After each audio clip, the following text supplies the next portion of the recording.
you for watching. I'm back again. There's something I've been thinking about that I wanted to share with you all. And it's been on my mind for a while. So I've really kind of thought about it and decided just to go ahead and let you have it. Grab a cup of coffee, a hot cup of tea, sit down and relax. Have you ever wondered why God made the earth? I mean, what was he thinking? What was God thinking when he said, I'm going to create a world and put people on it and see how well that goes? But the Bible says, in the beginning, God created the heavens and the earth. In the beginning, God said, let there be light. Boom, there was light. Fantastic light, vibrant light. Light that was almost alive with brilliance and vibrancy. Amazing light. God said, let there be, and there was. Let there be trees, let there be animals, let there be oceans, let there be a shore, let there be a moon, let there be a sun. God said, let there be. But he didn't say, let there be man. He said, let us make man. Different. Why is that different? So God did something different when he made man. He took dirt and formed it. How did he form it? Did God have hands? I don't know how God formed it, but he formed it. He formed a man. Amazing man.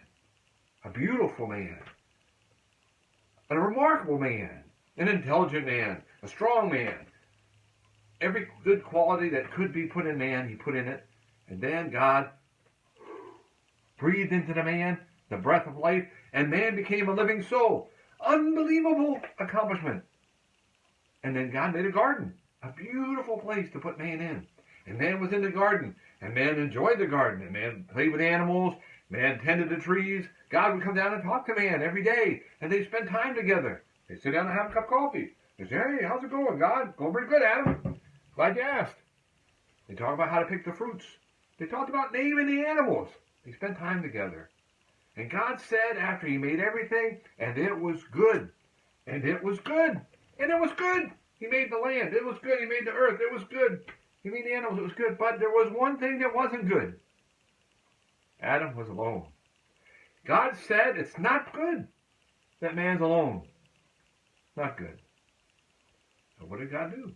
Adam had named all the animals with him. They sat down and named all the animals. Probably the trees too. He came up with all the scientific names. We can thank Adam for that. Well, not really. But you know he had some great names for those things.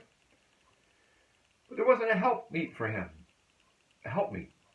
A partner. A companion. So it wasn't good that Adam was alone. So God caused the sleep to fall upon Adam. And he didn't make Eve out of the dirt. He didn't bring her up out of the ground. He took her away from Adam as a rib. He took a rib out of Adam. And he fashioned Eve. Oh, talk about beautiful. If Adam was beautiful, Eve was more so. If Adam was smart, Eve was smart with a woman's intelligence. What a pair he had made. What a pair. And they would fellowship together in the garden. And they would walk around. There was one tree they weren't to eat of. And one day when Adam wasn't with Eve, the serpent came to Eve and said to her, can't you eat everything in the garden? Eve said, well, we can, but we can't eat or touch the tree of knowledge of good and evil, the fruit, because it will cause us to die. The serpent said, you're not going to die. But God knows you're going to be just like him. So Eve looked at the fruit and thought it was good to eat, and she touched it. She didn't die when she touched it, but that was her mistake. God didn't say you couldn't touch it, so you couldn't eat it. And then she ate it, and she found out she was naked. The whole time they hadn't had any clothes on. They were so beautiful it didn't matter. They were looking like they were clothed, walking around so beautiful. But now she was ashamed. But when Adam came up, she said, here, take this, it's good. And he ate it. Adam wasn't deceived. And then God came and he said, where are you, Adam? Where are you? All those times God had come and spent time with Adam and Eve, and they were there, and they walked in the garden, and they played soccer, and they drank coffee. They had great fellowship together. And this time he comes down and they're not there.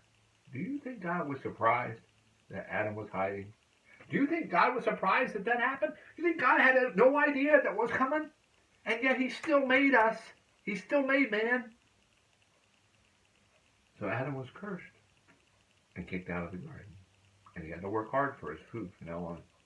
And Eve was cursed and kicked out of the garden. And she had trouble and travail in childbirth. And he put a guard at the gate. So you couldn't get in the garden because there was a tree in the garden that would give you eternal life. And if you ate of that tree, they would have lived forever in their brokenness. But they had to die so God could finish his work in them. What was God thinking when he made man? Why would he go to all that trouble for nothing but trouble?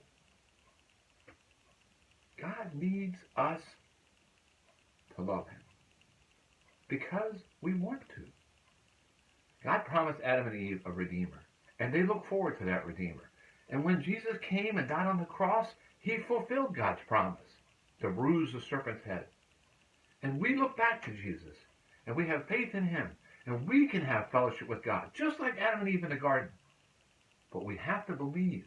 We have to trust God. We have to believe his word. We have to admit that we're sinners, and we have to thank him for his gift through Jesus Christ. God loved Adam and Eve. He created them. He spent time with them. He fellowshiped with them. How his heart must have broke when he kicked them out of the garden. How his heart must break for us today. The Bible says that God made a coat for Adam and a coat for Eve, so they wouldn't have to use fig leaves. Now you see pictures sometimes with these coats they're wearing, they look like rags slung over their shoulders and just like tore off the animal and they put them on it. You know what? I don't think God made him a coat like that.